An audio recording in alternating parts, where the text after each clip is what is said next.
Hello, dear patrons.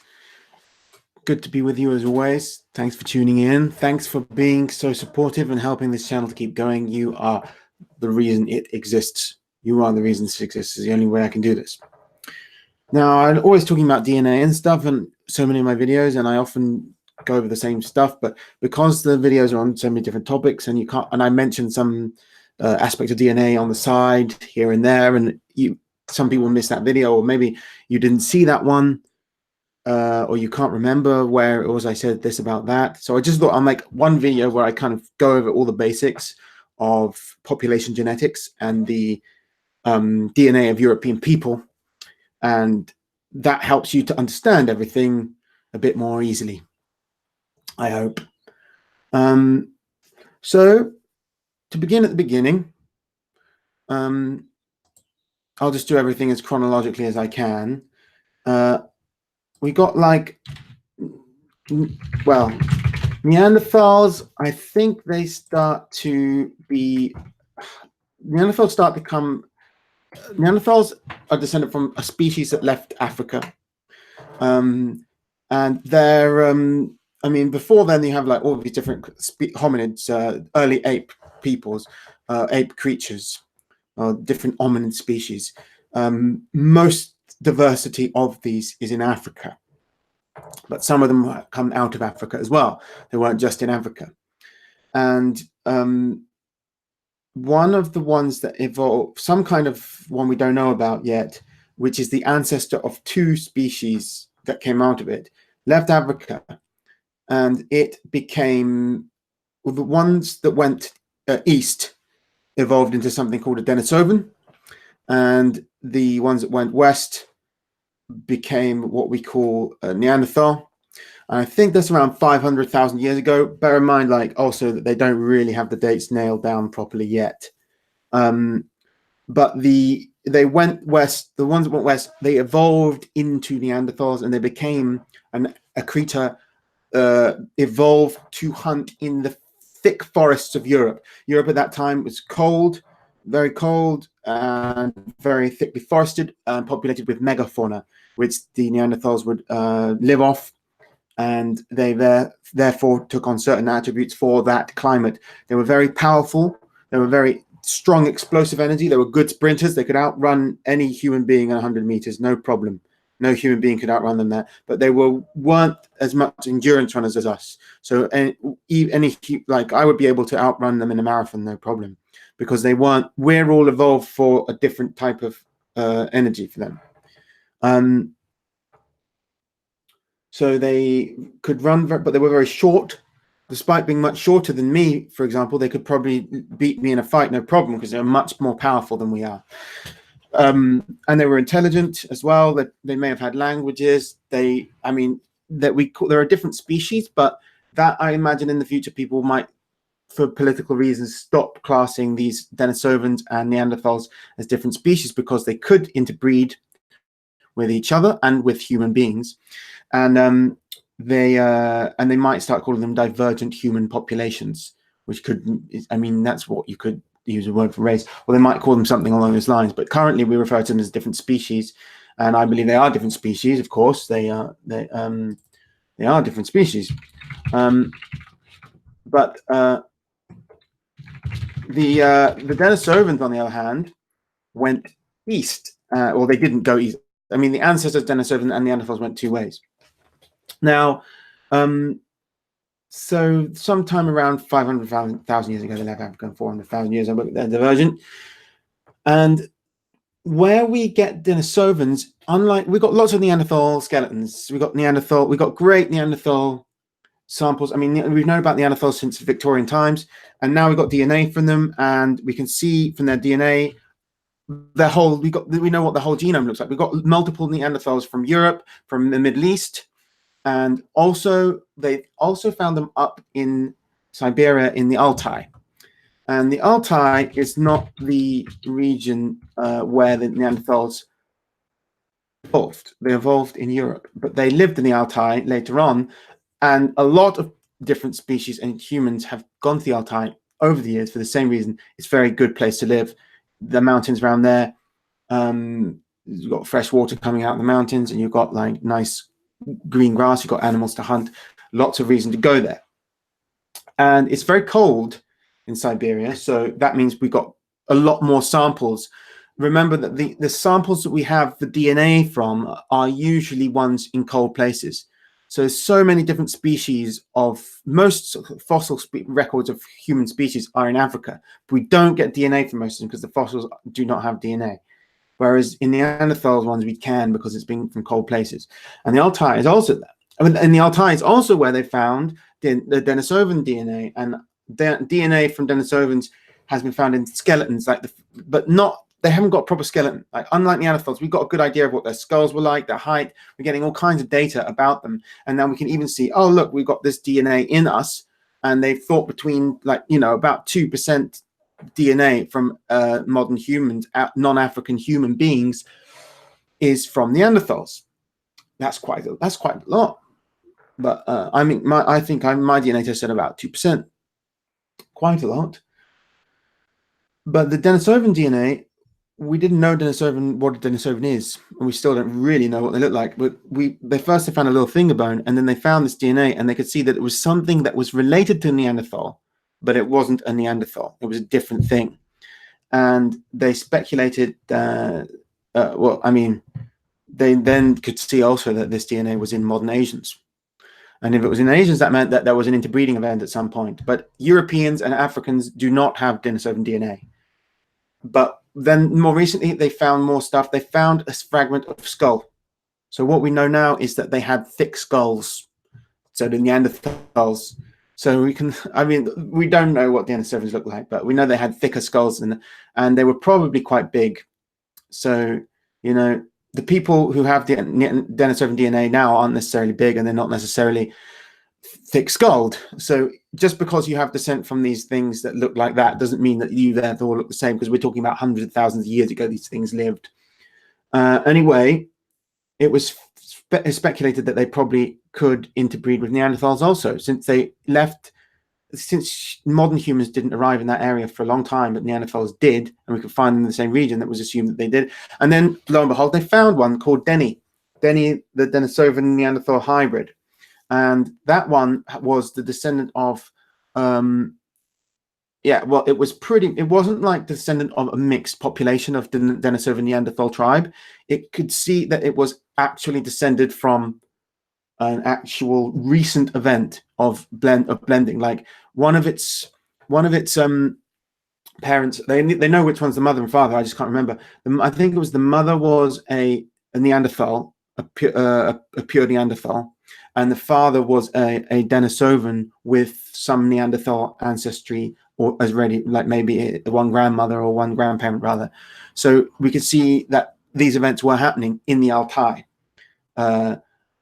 But do not imagine that the Denisovan was something that evolved, therefore, in northern East Asia and Siberia to be a cold adapted animal, because we can see in modern humans, Denisovan DNA is very high in Australoid peoples down in Australia and in Papua New Guinea, some really high amounts there.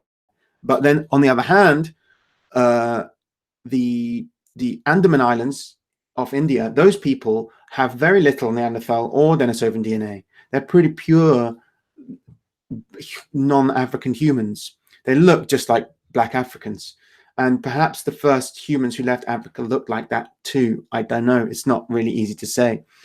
But the thing is, they also have found Neanderthal DNA in the Altai where they had human DNA, or not human DNA, but DNA from a species very, very similar to Homo sapiens, possibly the thing that Homo sapiens evolved from. And that was like 130,000 years ago that it must have left Africa. And that is not, we don't have DNA from whatever that migration out of Africa was. So when people say out of Africa, there was an out of Africa migration from which all human beings now take their DNA, all non-African human beings have DNA.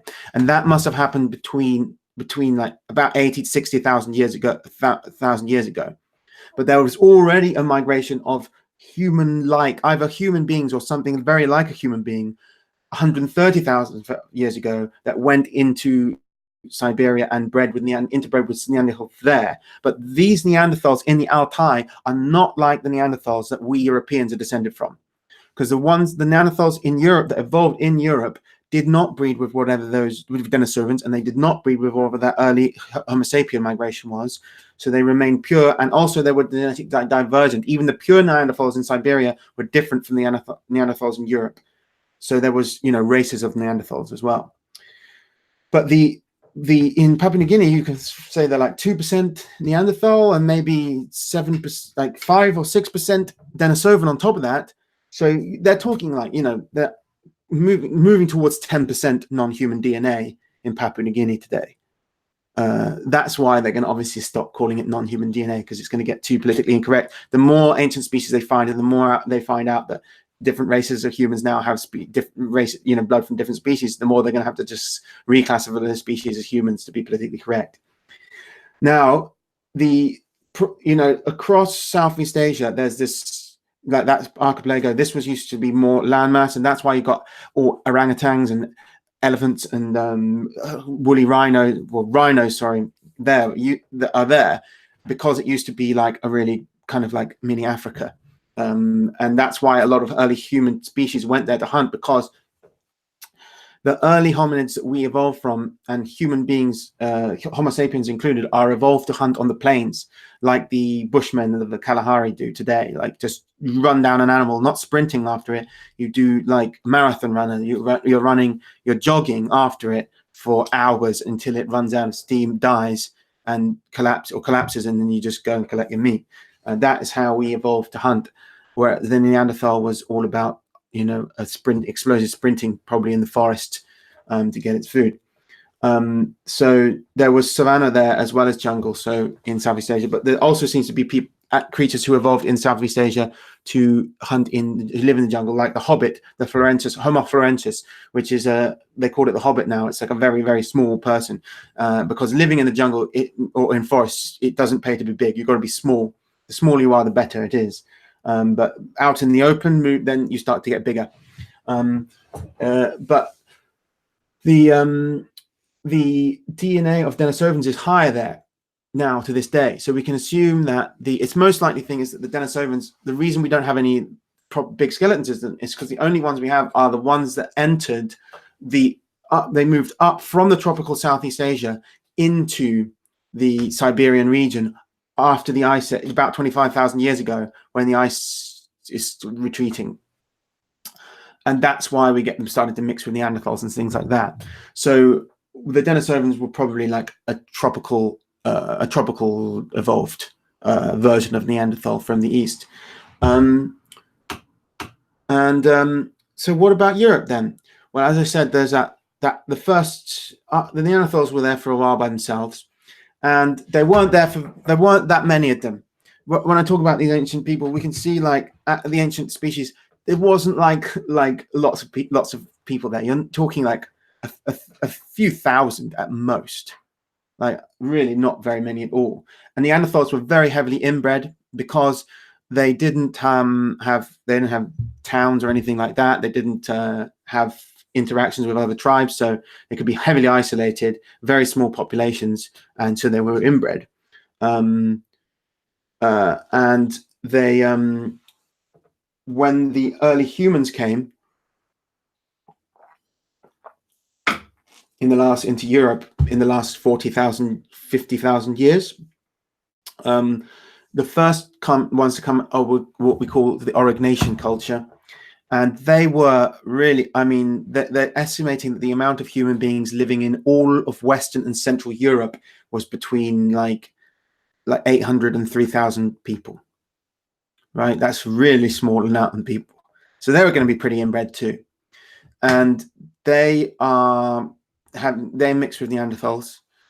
There wasn't very many people there. There wasn't very many Neanderthals there. You're talking about a totally different landscape. When we're talking about human populations, then you've got to understand we're talking about minuscule population numbers. Human life is hanging on a thread. A change in climate could wipe humans and Neanderthals out like that.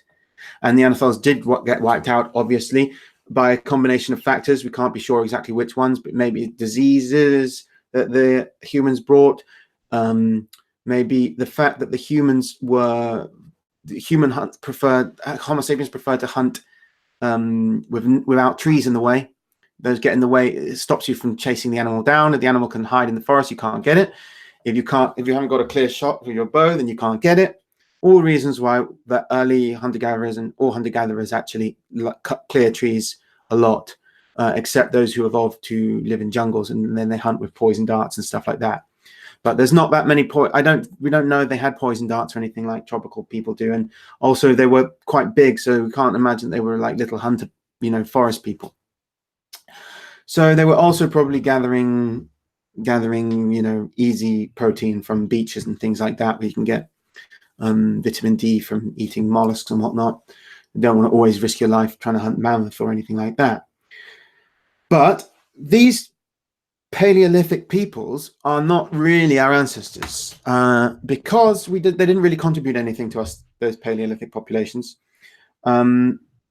And actually, we didn't have our Neanderthal DNA doesn't even come from that time, from those people, those Neanderthals, or and our human DNA doesn't come from those humans, really, not significant amounts. They didn't do so well. They seem to have just sort of disappeared. Gradually, the Aurignacians are replaced by another people called the Gravettian culture. And recent DNA studies are showing that what had previously been defined by changes in styles of tool use and stuff, they refer to the Solutrean tools in Iberia and Gravettian here or whatever. But now they're actually showing that these changes in tool use do reflect genetic changes. So more people are coming in from the East into Europe to replace the hunter-gatherers who died there. Now, people want to say, are these white people or not? Well, we don't know what complexion they had. What we do know is that every single human population and pre-human population, that just means Neanderthals basically, because none of that has entered Europe, has then selected for lighter skin. Or we can see this, if they enter Europe, Northern Europe with olive skin, they become whiter. All of them will gradually become whiter. To live in Europe, you need lighter skin, so they all evolve to be lighter anyway, eventually.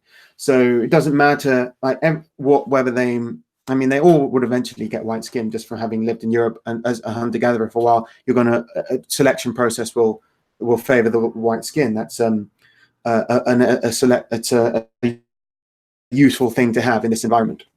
Now, the Gravettians and the Aurignacians were, in terms of their skull shape, you could class them as Caucasoid, but they might not. I mean, to call them white people is maybe they weren't black people, put it that way. They weren't Asian people, but really they're a race that doesn't exist anymore. They were an archaic human species, a human being, but they were evolved for Europe, so they look probably more like Europeans than any other race. But they didn't really contribute much to modern European DNA. They just look like us because they had evolved in the same environment that we evolved in, and nature has one way for everything. If you're going to evolve in an environment, there's one way to survive in that environment, that thing, and that's how it happens. So that's called evolutionary convergence. But the Gravettians got replaced; they all died out too. And around the Mesolithic, you get another population coming in, and they are the ones that we get more of our DNA from. So that population we call Western hunter-gatherers, and that's the population that Cheddar Man belonged to. And that is what Cheddar Man and the Western hunter-gatherers belong to a similar, a new genetic group of people that we do have relation to, called European hunter-gatherers. And it's divided into three sections: the Western hunter-gatherers, who lived down, from Britain down to Spain and all the way along the Mediterranean, going towards Anatolia. You've got the Eastern European hunter-gatherers, which live in the eastern side of Europe, and the Scandinavian hunter-gatherers, which were just a mixture of those two. And the Scandinavian hunter-gatherers, we can see, evolved to get white skin So, but we can't tell the genes that have white skin that we have now aren't present in the Western hunter-gatherers, which is why they decided to depict Cheddar Man looking so dark. But we don't actually know if he was that dark. It's because there's many genes that can affect skin color, and we don't actually know what genes he had affected his skin color or whatever. We just know he didn't have the same ones that make us white now. Doesn't mean he wasn't white or whatever. But his very, very close relatives, the Scandinavian hunter-gatherers, were white. But the Scandinavian hunter-gatherers also died out. The hunter-gatherers there didn't do so well. But they probably look just like modern Scandinavians, because modern Scandinavians also have DNA from Western hunter-gatherers and from Eastern hunter-gatherers. So they're just a blend of the two. So the same blend has come together in a different way in modern Scandinavians. So even though they don't have this direct descent from Scandinavian hunter-gatherers, that doesn't mean they're not like Scandinavian hunter-gatherers. And Scandinavian hunter-gatherers would have been just like white people. We're now talking about the modern European cluster, like the hunter-gatherers of Europe, Western, Eastern, Scandinavian, all cluster near it on a PCA. Now I'm going to talk more about PCA and how useful that is as well. But I'll just go through the basics of these populations, these ancient populations first. And then you've got, like, basically there was a population around from an out of Africa movement, a very basal one, called basal Eurasians. And we never found any of them yet, but we have traced their DNA in other populations. And so we've got the theoretical ghost population that has yet to be proven. And basal Eurasians had no Neanderthal DNA. So basically, when humans, while the Western hunter-gatherers, the European hunter-gatherers of the Mesolithic, who we're descended from, they had Neanderthal DNA from a mixing event that must have happened.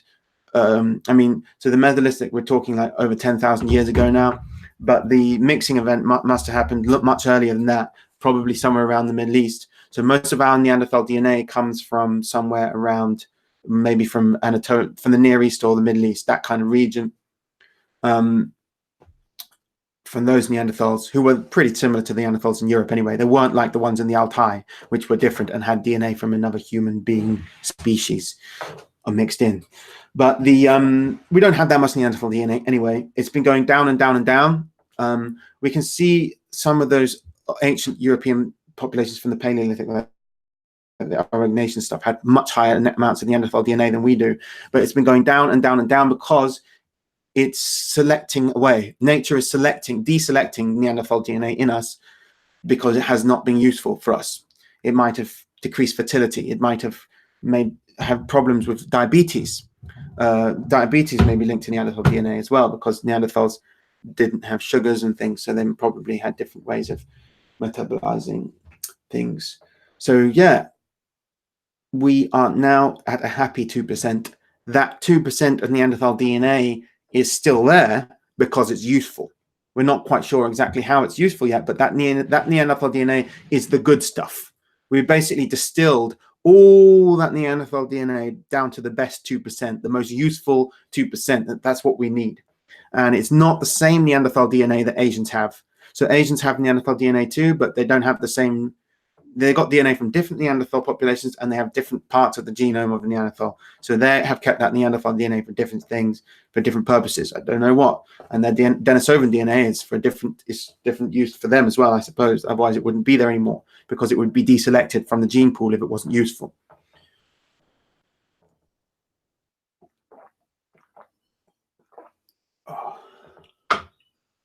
Yeah.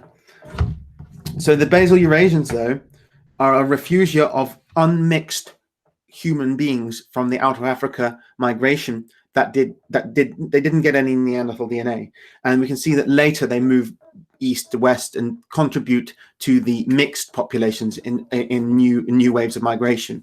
And in Europe, we get a bit of DNA, a higher percentage of that basal Eurasian ancestry comes in at the Neolithic. Now, all the highest amounts of basal Eurasian DNA today exist in Middle Eastern peoples. And basal Eurasians don't exist anymore. They haven't existed for a long, long time. But so everyone in the Middle East now has Neanderthal DNA. Everyone who isn't black has Neanderthal DNA. Black people are not pure, unmixed humans either. We can see that they have DNA from other species that we don't even know about yet. I won't go into that because it's too much a thing, but there is definitely evidence for, as I said, there's a lot of different species were living in Africa, and all of them have contributed. Some of them must have contributed to, because we can see ghost population DNA in modern Africans. We don't know where it comes from, and it doesn't exist in people who aren't black. So black people have DNA from some other species we don't know about yet. That will all emerge in the future as more stuff is, comes out. So we'll talk about that more when it happens rather than speculating now. But the basal Eurasians were unmixed, pure Homo sapien people living out of Africa, and they contributed to the DNA of the first farmers and Tufians in the late Mesolithic in the Levant, in the fertile regions there. Another archaic population, like really archaic, because in case you think basal Eurasians don't exist because we never found one, how do you know they exist? Well, we used to have a basal, a theoretical proposed population called ancient North Eurasians, and that's also really prehistoric, going back to like it's a hunter-gatherer population from Siberia, and that goes back to like the Paleolithic, and that has been proven to exist because we found in Siberia and around the Altai region, I guess, again, Maltaboy was a sample found who proved the existence of the A&E, and I made a whole video about ancient North Eurasians that you probably see me talk all about that, and they are the ancestors of the Eastern European hunter-gatherers. So Eastern European hunter-gatherers, unlike Western European hunter-gatherers, had a lot of DNA from ancient North Eurasians. And since we modern Europeans have DNA now from both the Western and Eastern European hunter-gatherers, that means we have DNA from the ancient North Eurasians.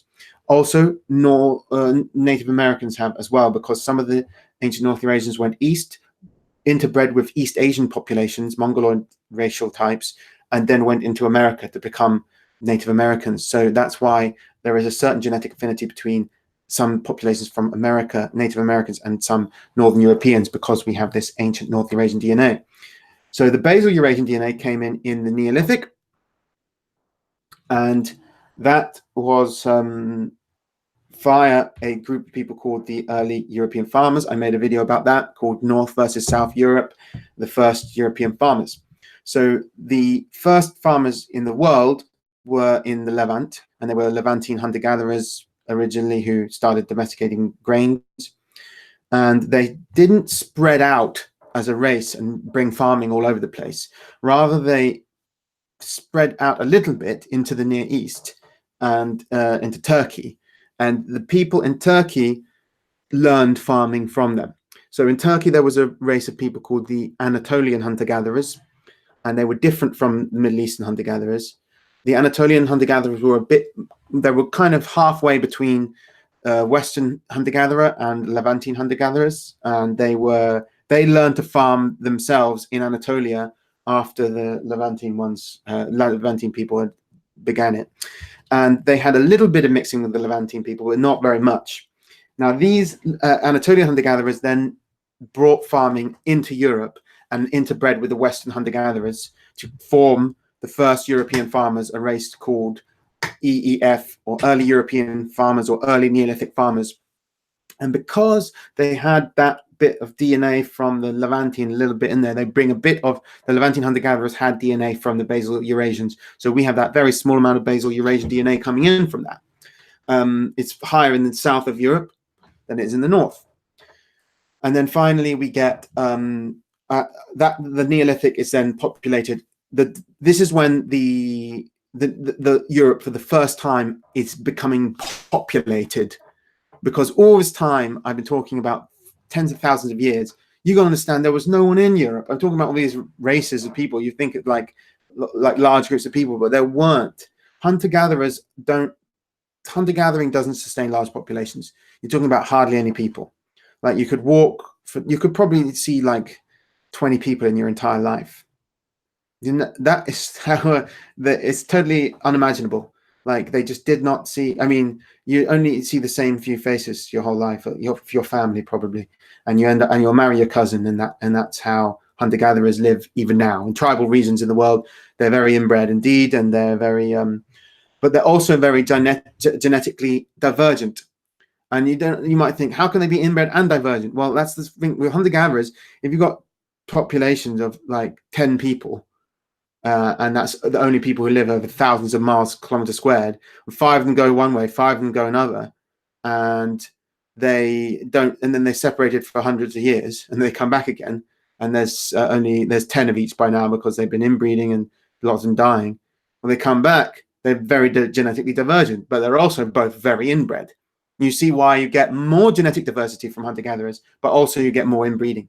But actually, that level of inbreeding, although inbreeding causes a lot of genetic problems and makes people very unhealthy, because they all die.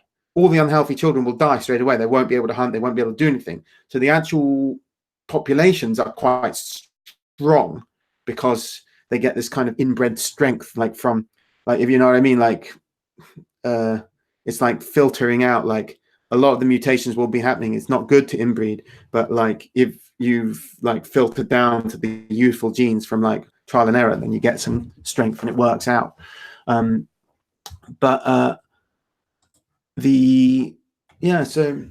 that's that was the Neolithic population, and diversity in Europe was quite strong, even among the Mesolithic hunter-gatherers, the Western hunter-gatherers, the Cheddar Men or whatever. Even though they were hardly any of them, because the ones that went to Spain and the ones that went to England didn't see each other after that. Like, you know what I mean? They didn't have huge networks of intermarriage and stuff like that. But the early European farmers, when they start building big populations, they were not inbreeding so much. They're having greater populations. There's more opportunities to have towns. They had larger settlements. They're starting to increase in number. You're seeing like large populations of people, and even cities are starting to pop up in the Neolithic, like the beginnings of cities. This is the beginning of civilization. And agriculture brings with it the new styles of religion. Agricultural religion centered on the sun and the moons and the stars and things like that, because you need to learn about the seasons for farming properly. So many of the things we understand as paganism start to come out of that. That's when people start building stone circles. That starts in Brittany, in northern France, and spreads across France up to Denmark. It's most famous in the British Isles and Ireland. All lots of stone circles. This is all from this race of Neolithic peoples.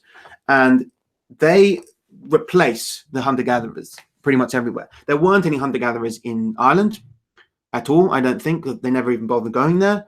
There were very, very few in Britain. There were maybe the highest population of hunter-gatherers were in Iberia. Iberia has always been better for hunter-gatherers. The highest population in the Neanderthals was in Iberia too.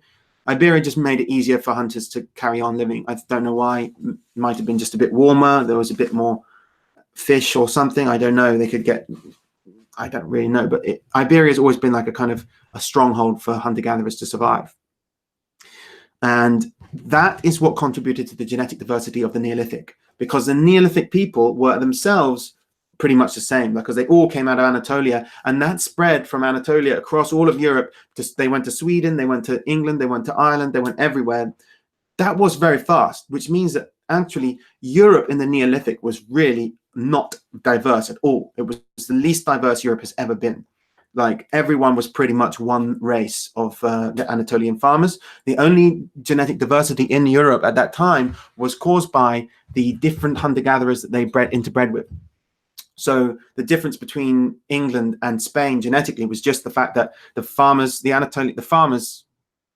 early European farmers who bred with the British hunter-gatherers picked up a bit of DNA from the British hunter-gatherers, and the ones in Spain picked up a bit of DNA from the hunters in Spain, and that caused a bit of genetic diversity in Europe. But if you look at like a Neolithic Swede, a Neolithic Spain, and a Neolithic English person, they all pretty much the same. There wasn't that diversity we see now. So why did that diversity come in, and where did it come from? That is interesting. Well, some of the diversity was coming in, as I said, from hunter-gatherer DNA, but different amounts of hunter-gatherer DNA were taken in by the farmers. It was a west and north-south, a west-east and a south-north axis. So the further north, the more hunter-gatherer DNA they picked up. and the further west, the more hunter-gatherer DNA they picked up. So the south was hot. I think we can assume that was because in the south it was easier for farming, and that meant more farmers to blend to further dilute the hunter-gatherer DNA. The more farmers there are, the less the DNA of the hunter-gatherers gets to survive. But we have more. We have a lot of our DNA comes from the eastern hunter-gatherers, as I said, and the farmers didn't really breed with them as much. They bred with them a bit over time, but that mostly comes from the Bronze Age expansion of the Indo-Europeans. So one population of Eastern European hunter-gatherers went east towards towards what was in it, spread out all the way across Eastern Europe and into Siberia, and taking their ancient North Eurasian DNA that they're from their Siberian ancestors who had been mammoth hunters. And some of them picked up, there was another population of hunter-gatherers living around the Caucasus Mountains called Caucasian hunter-gatherers, they call them nowadays. And that's very similar, that population is very similar to the first farmers in Iran. So Iran's first farmers south of the Caucasus, some of these Caucasian hunter-gatherers learned to farm there, and they were a different population of early farmers of the Neolithic from the Neolithic farmers in the Levant. And these and sometimes those two mixed in the Levantine farmers and the Iranian farmers mixed in when you get the big civilizations of the Middle East start to pop up after farming is invented. But they were a different race originally because they weren't descended from Levantine hunter-gatherers. They were a separate group of hunter-gatherers that had been isolated in the Caucasus.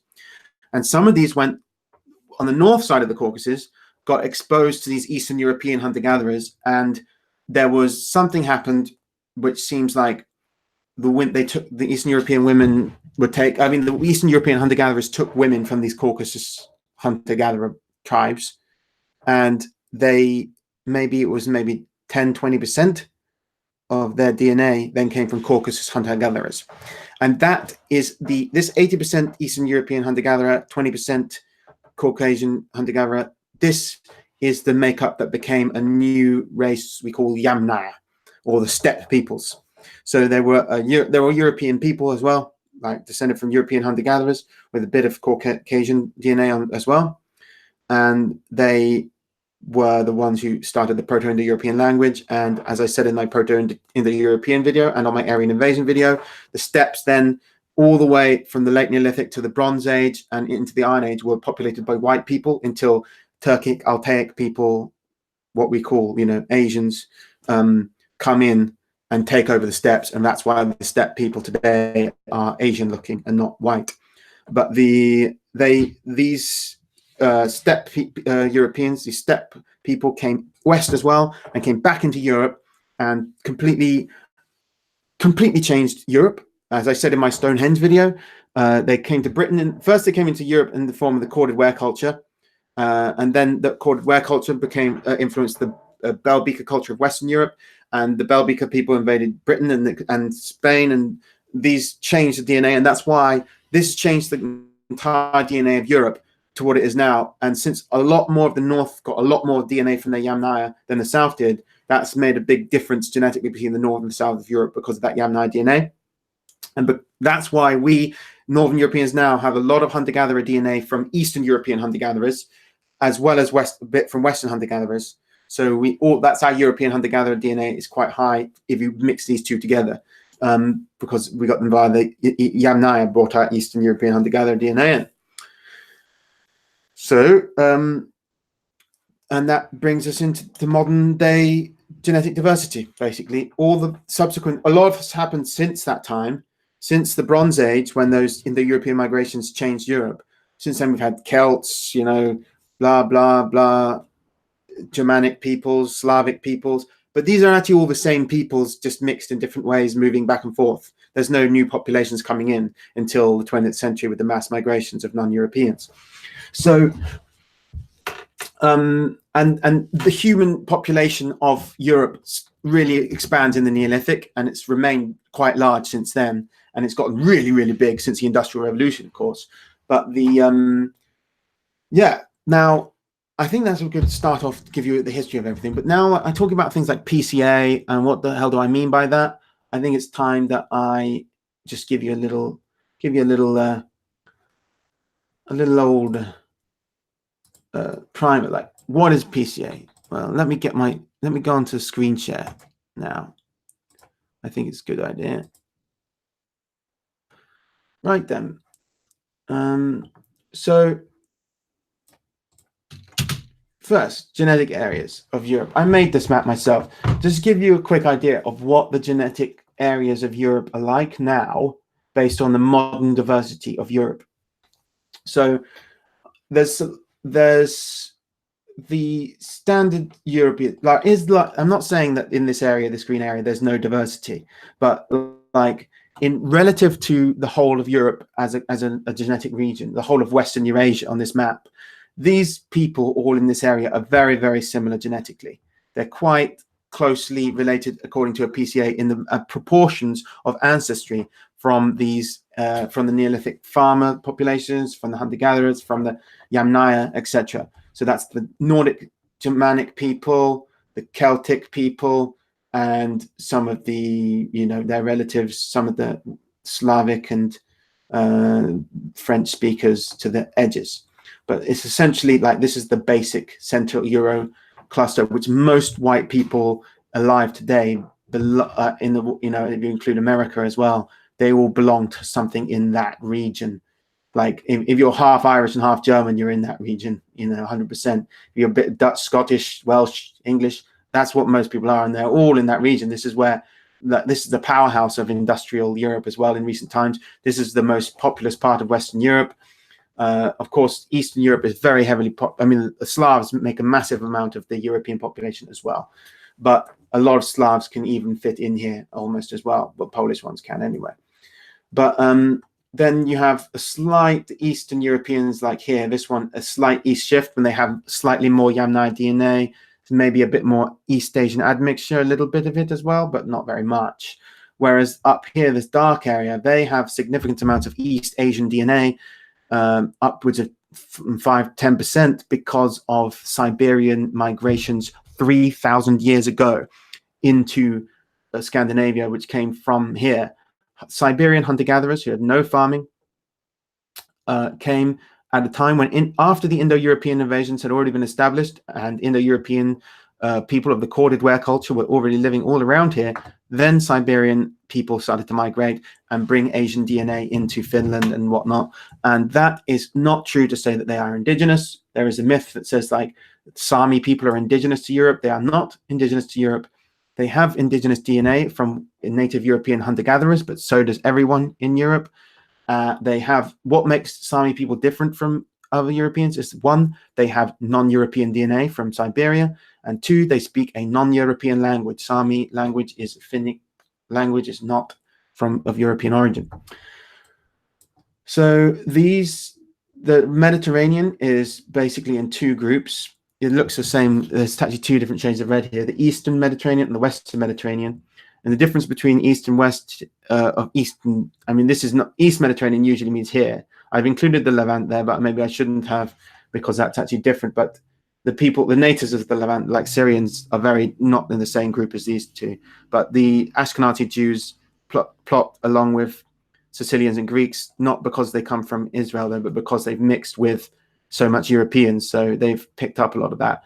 Sicilians also have picked up Middle Eastern DNA, and Greeks have picked up Middle Eastern DNA, so they're kind of a mix between European and Middle Eastern, just like Ashkenazi, which makes sense why they plot together.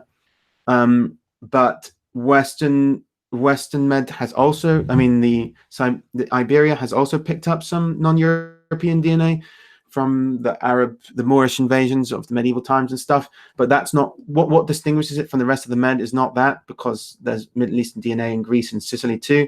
It's rather that they have more of the European hunter-gatherer DNA, because, as I said, for some reason there were more hunter-gatherers surviving in Iberia, and their DNA persisted. And then this orange region I've put as a simplification of like the region's equidistance between these two, the green and red, where they've picked up that's quite a lot of diversity. Like the diversity between North France and South France is greater than the diversity between Wales and Poland. So it's quite significant. In fact, it's greater than the difference between Wales and Russia, parts of Western Russia. So it's very significant difference between North and South Italy, between North and South France. These are regions where the Mediterranean moves into sub-Mediterranean and then normal Central European DNA. So that there are areas of significant diversity. And then the Caucasus have their own thing here, and the Turks and the Caucasus have similarities now, because the Caucasus have been a region, although nationalists from Armenia and such like to say that they're an ancient population. They're not. I mean, everyone's ancient population, really, because all of our ancestors, if you trace all your lines back, they all go back to the beginning of time for every single line. So everything's ancient in that respect. But no, they're not ancient in the respect that the Armenians are an unchanged population. The Caucasus have been an area of extreme diversity and influence from the Middle East, from the Turkic invasions, and that the Turks themselves are a mixed population with a mixture of Anatolian, old Anatolian Greek-like DNA from before, Middle Eastern DNA coming in, and also the Asiatic Turkic DNA coming in, which was something similar to the DNA that Siberians as well, because it came from the Altai. I'm going back to the Altai again, like so many things come from there in history in different times. And that is also in the Caucasus. So they're not white people really in the Caucasus now. They have too much Asian DNA to be classed as white. I would say the same for Turks, but some of them do look very white. So whatever, it's a matter of opinion, I suppose. Now, let me show you how these show on a PCA. Before I go to PCA, I'll say this again. So here's an admixture for the early European farmers I talked about before. As you can see, it's more in the south than the north.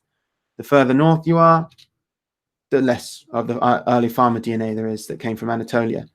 And it's strongest here in Sardinia and Sicily, very strong there. Because although they originally came from here, Western Turkey, this area now has been diluted by DNA from the Middle East and Asia, whereas this hasn't, especially Sardinia. Sardinia is a really pure ancient European farmer DNA.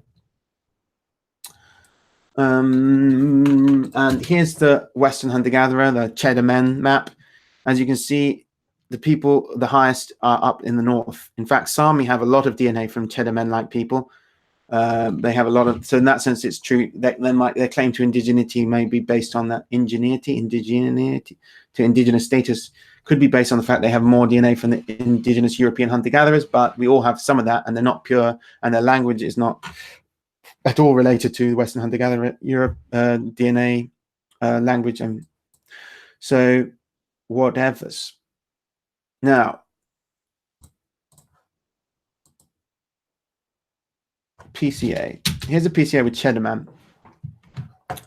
So these axes, they constitute two different principal components of the DNA of these different people, and they measure on some small parts of the genome that are not held in common to show the variation between populations instead of just focusing on what's the same.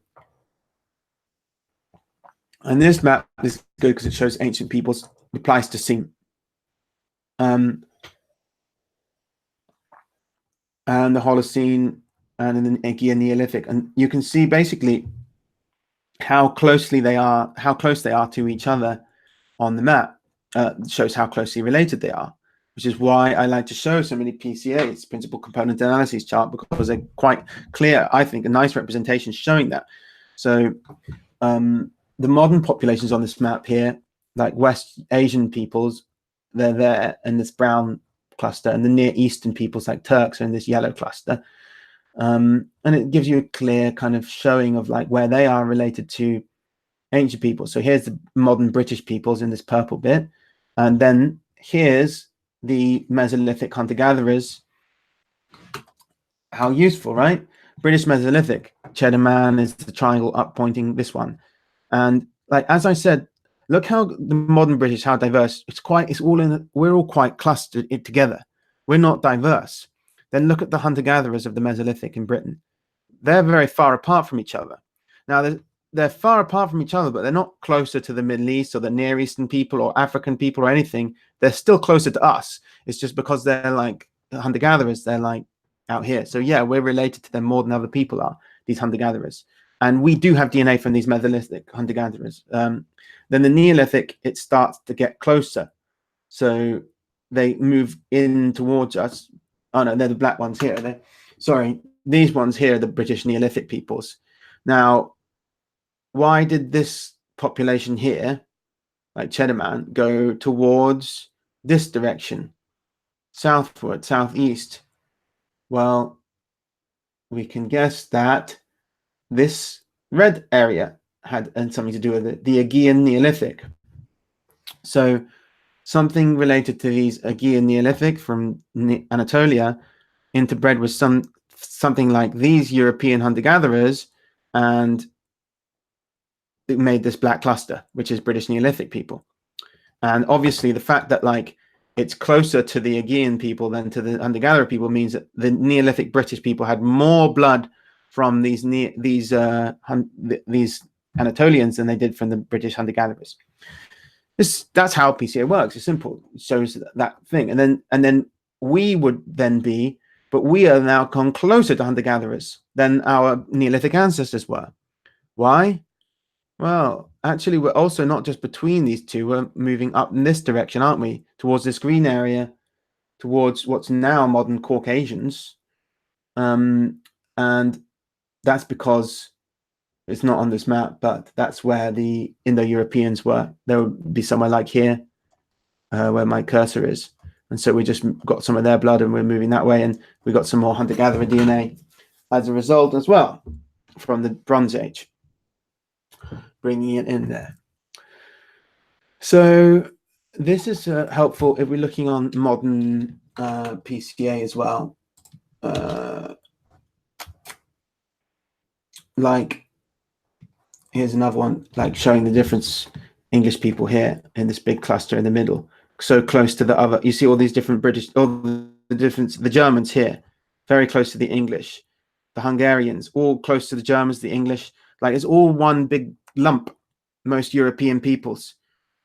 We're not so diverse actually today as in other times.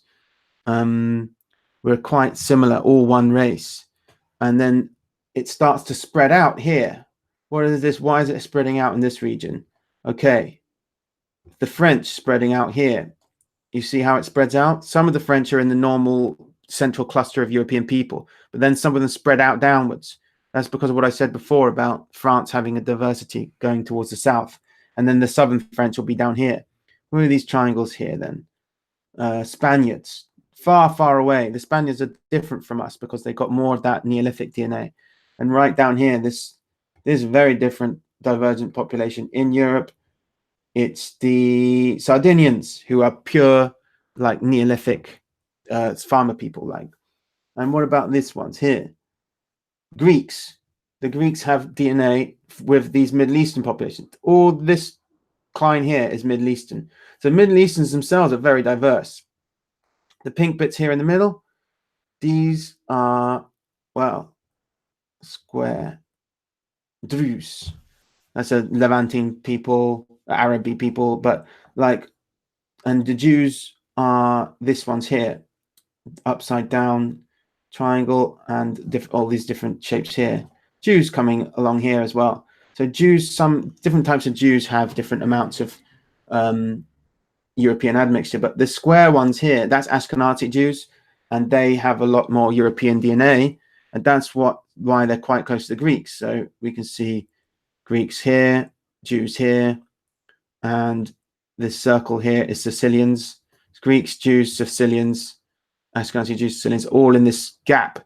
If it wasn't for these mixed populations of Greeks, Jews, and Sicilians, then Europe would be here, and Middle Eastern would be here, and there'd be nothing in between. So the only reason there's this stretch of stuff going between is from people who have mixed more recent times between these divergent populations of Middle Easterners and Europeans. And this PCA is plotted, based on their proportions of ancient admixture. So like it's on looking at the, stretches of the single nucleotide polymorphisms, SNPs, SNPs, to see where the similarities and differences are. Now, if I look at a global PCA, Maybe I'll make it bigger for you. Open Sesame. How do you get big? There we go. Right. Now, like here we're looking now, this is not 100% accurate, this PTA. It's just going to give you an idea. In fact, this is it's inaccurate, but the distances here aren't actual reflective of the distances in genetic differences. I'll show you another PCA in a minute, which is more reflective of the same thing. But I like this one because it's clear, because you can read all the different things. So the Europeans, before I was just covering the Near East, the Caucasus and Europe. It was all that blown up, basically. And you could see there were big differences. But now it's like Spaniards, French, the Europeans here, the central cluster of Europeans there on a lump. And then you got like this, the other people like Bedouin, Arabs, Turks coming out towards this way. And then you can see other races, very, very distinct. The Indian cline. What's causing this line of stuff of Indian people in the Indian cline? The ones who speak Dravidian languages right down here. The ones who speak Indo-European languages going up here towards Europe. Well, that's all because of the Aryan invasions. They've got more Aryan blood, and that brings them slightly closer towards the European cluster up here. Still, though, no matter how much, even the most Aryan, they're still not as similar to us as the Turks, for example. So because the blood that they have from the native Dravidian peoples is so different. Here, the Andamanese I told you about, they're that tiny island of like very primitive peoples who don't even have like Neanderthal DNA, and they're or Denisovan DNA. They're very special, unique population of very isolated peoples. Now, this is a good point where I can show you some of the problems with a PCA that would happen. Now, if all these dots represent averages of populations, so they've taken like a group of Tajiks, for example, like 10 Tajik samples, and then the average goes here, so they put that dot there to represent Tajiks or Uzbeks here. Now, if we had someone like Keanu Reeves' DNA, he's half European and half East Asian, so he would go bang here in the middle. And if I put a dot there and I say what ethnicity is in, you'd say Uyghur. Uyghurs are a Turkic people from Central Asia, or Uzbeks. These people from Central Asia, Hazara people from Afghanistan, for example. All of these ethnicities are the product of, they're from the steppes. And the steppes have, as I said, were in the Bronze Age populated by whites until Turkic-speaking, Altaic, Asian tribes came in. And that made them into 50-50 Asian Aryan DNA, because from the Aryan tribes that used to live there. And that would be, and that is not what Keanu Reeves is it? Keanu Reeves is not a Uyghur. Keanu Reeves is not an Uzbek.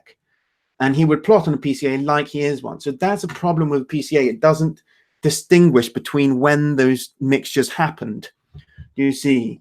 So, like, for example, these Brahmin, the more Aryan DNA from the ancient Aryans in India, the further up this cline they go. However, if a Tamil or like a very Dravidian person was his mother married a Swede or something, then he would plot up here as like the most, with the ones with the most Aryan admixture. But that is not from ancient Aryan. It wouldn't be able to distinguish that. It would just be from recent Swedish.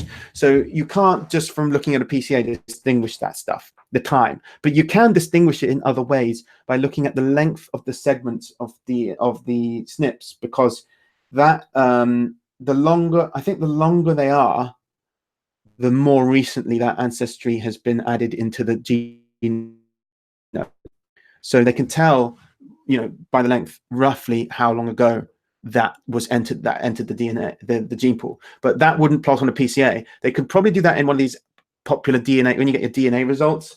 Those ones don't even talk about that. Like when you get your DNA results from a commercial test, for example, they wouldn't show, because like an Uzbek is 50% Asian, 50% European. They wouldn't say he was 50% European. They just say Uzbek, and they class all those segments of European DNA associated with Uzbeks as Uzbek, and all those association, those East Asian DNA associated with Uzbek with the class as Uzbek. So it's like when I get you get like British DNA, even though British DNA is made up of a mixture of Germanic and all these different things, they just class all that Germanic DNA usually as British, which means that they, it's kind of misleading because it is originally from Germany, but it's not in Germany now, so it's not German or whatever, but it is German because it kind of is. It's not a historical DNA test. It's just trying to tell you like your recent DNA from the last 8 generations. So it won't tell you about Anglo-Saxon stuff, all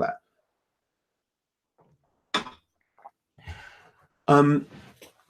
Now, so yeah, I think that's quite clear why that would be a problem. But there's also another problem, because we're not just getting a problem with modern populations being like a proxy for an Uzbek. Like a Keanu Reeves might look like an Uzbek on here. But the Native Americans also would create a problem, because they are, as I said, their DNA is of ancient North Eurasians who went east, mixed with the ancestors of East Asians, and then went into America. So they don't plot like Asians exactly. They plot a little bit further out, kind of like a Central European, like someone like a Central Asian, like someone with a bit of European admixture.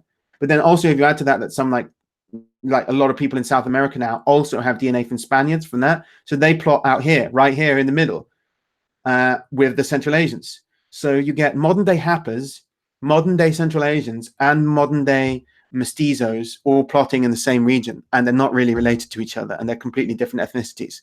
So that's a problem with it. So like I like to use PCAs to show these relations very clearly, but you have to understand that these are only useful when you're using like unmixed populations compared to each other. But if you're using modern mixed populations, it doesn't become useful. Modern mixed people, you can't really get an idea of your ethnicity by plotting a modern mixed race person on there.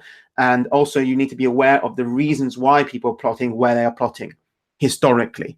If you don't understand history, then you won't understand why they're plotting like that, and it doesn't really become useful. It just becomes misleading, in fact, to look at it. Now, here's a PCA. Oh, this is quite a good PCA. Now, this PCA is much more fair reflection of the genetic distances between peoples. So, yeah, you got like here up. This is only Eurasian, Western Eurasians. It's not the whole. It's not global PCA. It's just a Western Eurasian one. So like up here's like Finns up on this region, and then Europeans, Central Europeans, South Europeans, like Central Europeans here, and then this stretch goes out towards the south and the Eastern Mediterranean. So Southern Europeans and the Northern Europeans here, Southern Europeans here, and then up here you've got like Middle Easterners and Turks and things like that. But look, let's see like some of the populations that are there that you would be surprised to see. Why are they plotting similar to each other? Roma does not mean Romanian. Don't say that to Romanian or they'll give you a slap. That means Roma as in gypsies. Gypsies have lots of non-European DNA. They descend from low-caste Indians who migrated out of India, mixed with Middle Easterners, and then mixed with Europeans, making them a highly mixed population. Therefore, when we plot them on here, they're plotting with some Turkic peoples like the Avars and Turks and Chechens and things, and Turkish people are here. But Roma are diverse, and it's not that, I mean, because they have non-European DNA from so recent times, that being Indian, their reflection on their plotting on here is misleading. They don't really fit in with this in the same way, because most of these other peoples on this plot, their admixture, because everyone's a mixture if you go back far enough, but everyone else's mixtures come from the Bronze Age and stuff like that. Whereas these Roma people, this is medieval. So recent admixture becomes recently mixed populations don't mix up. They don't plot to the same degree. Like it's misleading because it's a different chronology of mixing. Saudis down here. Jordanians, all these different Middle Eastern peoples. Like there's quite a lot of diversity. Armenians down here as well. I'm not among those people who say Armenians are white or anything like that, because look where they plot with the Syrians and the Saudis and whatever. They're separate, but they're closer to that. Then this is the gap here between the Middle Easterners and then you get like on the other side, one side, non-Europeans, on the other, Europeans, Cypriots. Now, the first ones you come across are Ashkenazi Jews and Cypriots. Both of these are mixed populations. They have Middle Eastern DNA, which is why they're still close to the Middle East, and they also have European DNA, which is why they're coming into this cluster of Middle Eastern of European people. And the further in you go, the less Middle Eastern DNA they have. So the next is the Southern Italians, more Jews, Sicilians, etc. And then you get going on towards Croatians, and then finally the Southern French here. And there you go. So here's another way of looking at it. This area here is the Central European cluster. That black cross there is me. Villabrunna is a prehistoric, very archaic. I think it's the most archaic genetic sample we have of a European hunter-gatherer. It's pre-Mesolithic, I believe, actually, and he's ancestral to the Western hunter-gatherers. So the Western hunter-gatherers are here's a Western hunter-gatherer, so it's closer even than Villabrunna. So Villabrunna related is this point here is for the 3 points is Villabrunna means any like peoples related to Villabrunna, and that includes Western hunter-gatherers. Really, it's a very archaic European hunter-gatherer. And as you can see, it's actually quite diverse. These grey circles here are modern European peoples. That stretch. So this is Southern Europe here, and this is the central, when I say Central European cluster, I don't mean the cluster of people from Central Europe. I mean the cluster of the main normal Europeans I showed in my map before. So that's Northern Europeans and Central Europeans. These here are Iberians, Spaniards. Down coming closer to this line here is the Neolithic peoples of Europe.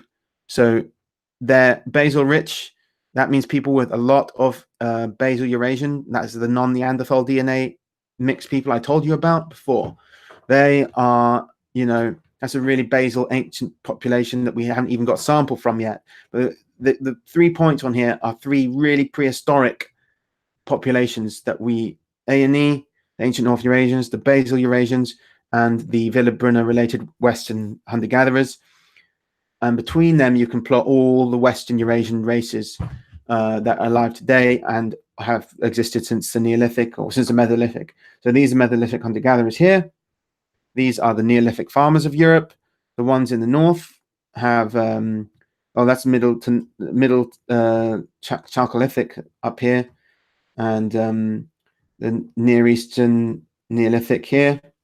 So even before the Anatolian hunter-gatherers are still plotting in here before they get into Europe.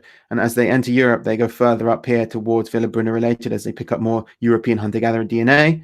But all the modern Europeans are a long way up this way towards this ancient North Eurasian because they got it via these guys. So that's steppe, early to middle Bronze Age. That's like an Indo-European warrior people. And this is the steppe, middle to late Bronze Age. As you can see, the steppe peoples got more and more Neolithic farmer DNA over the course of the Bronze Age, sorry. So by the middle to late Bronze Age, they're pretty much just classed with modern Europeans. This is where the Aryans would have been clustering as well. The Aryans of the Andronovo culture, because they had a lot of Neolithic European DNA. They weren't unmixed steppe people like the early to middle Bronze Age peoples over here. So they moved back closer towards the Central European cluster. They're quite near to me, for example. And all these people like Russians up here and Northern Europeans are very, very close. Russians and Ukrainians around here. And some European Neolithic from these green dots as well, who have obviously started to pick up steppe DNA. Here's one who's got very little bit. That's the Neolithic before the steppe DNA comes in. Here's one with a little bit more. Some of them really like clustering like Aryans of the late Bronze Age. Yeah. and then Jews down here, because they're halfway between that, European and the Middle Eastern population. So West Asians, they're calling them on this one. This is a Eurogenes plot. If you have had a DNA test done and you want to see yourself as a cross on this map, then send your DNA data to Eurogenes, look up his blog, and the geneticist who runs that blog will, for a modest fee, plot you on this graph. If you're mixed race, there's not really any point doing that, because, as I told you, it won't show you anything. It'll just it won't show you who you're related to. It'll just show you who you have ancient DNA similarities to. But it's only like $6 or $7 Australian dollars for him to do it. So go ahead and have a go, if you fancy it. Now, shall I just check if you? I don't know if anyone is actually listening live, but I'll check if you're, because I'm going to stop in a second. But my, in case you've got any questions, because it's easy for me to just,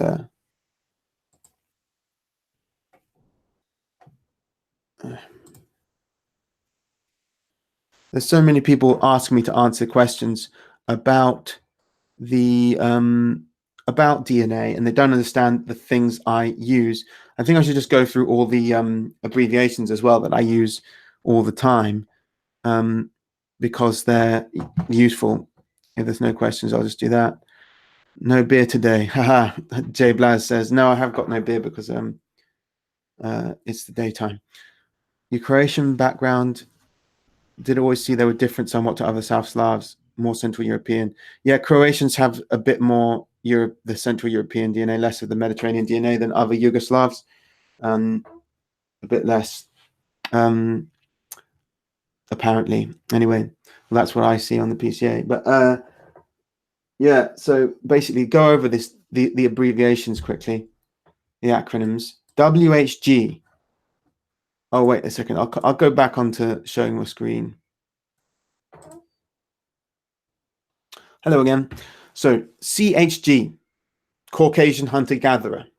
WHG, Western hunter-gatherer. MLBA, Middle to Late Bronze Age. EHG, Eastern hunter-gatherer. ANE, Ancient North Eurasian.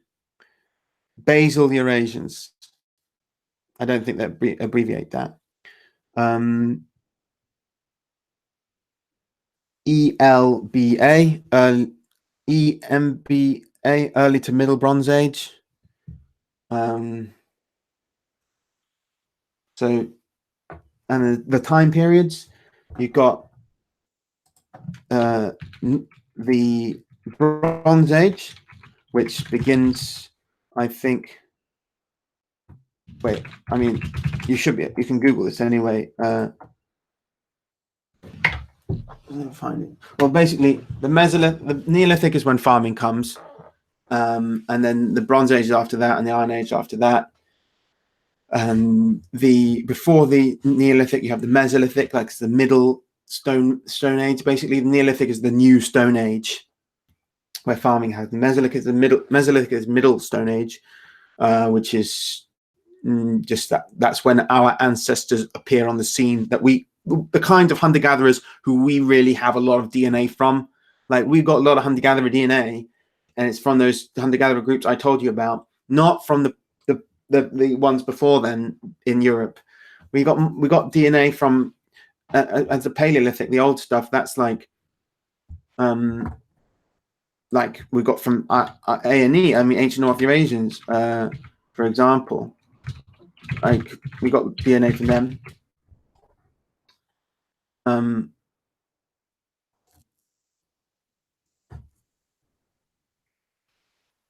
So, yeah, and in the Pleistocene, all these different hunter-gatherers were in Europe, and they were kind of white, but like, I don't like, you shouldn't go around talking about them as your ancestors, because they really didn't contribute very much to our DNA at all. If anything, a lot of them contributed nothing. There were hardly any of them there anyway. Our ancestors arrive on the scene in the Mesolithic, really, in this part of the world, and had formerly lived around, Anatolia. And then later we get DNA from a different group from Anatolia. But just because they're from the same area doesn't mean they're the same race, because you're talking about thousands of years in between. A lot happens in that time, evolutionary, thousands of years. So yeah, this was helpful. I hope I've done my best to try and break down some of the stuff. There's no questions here. There's no one watching, so I'll just call it a day. And I hope that you found it useful. I am now going to be on such a hectic May. Basically, beginning on the 1st of May, I'm filming a traditional folk celebration somewhere in England. And then the next day I'm going to film another one. I might actually do 3 separate May celebrations at different parts. So driving all around the country to go and film them, rushing around. I have a few days to try and edit that, but before I have to go to Poland and do a speech there and film some pagan rites of a pagan organization in Poland. But I don't think I'll be able to get that May video out in time. And obviously then when I get back from Poland, I got to edit that and the pagan Polish stuff to make 2 videos for that. But I'm going to New York on holiday in May to see some friends. And I should be meeting up with Brute Norse, who is a great podcast on Norse philology, and he lives in New York. So hopefully I'll do a little podcast or something with him. And then I come back and I'll try and actually edit all this stuff together. So there'll be probably three things to look forward to: the collaboration with Brute Norse, the Polish pagan celebration thing, and the May Day celebrations in England. So yeah, that's all to look forward to on Survive the Jive. Keep tuning in. And sorry that won't be so much content in May during the weeks that the first part of May. I'm not going to have any videos out. You'll just have to hold your breath and wait. But at least I won't be charging you, because I only charge when I upload videos. If I haven't got any videos, then you don't pay anything. That's the deal. So see you guys next time.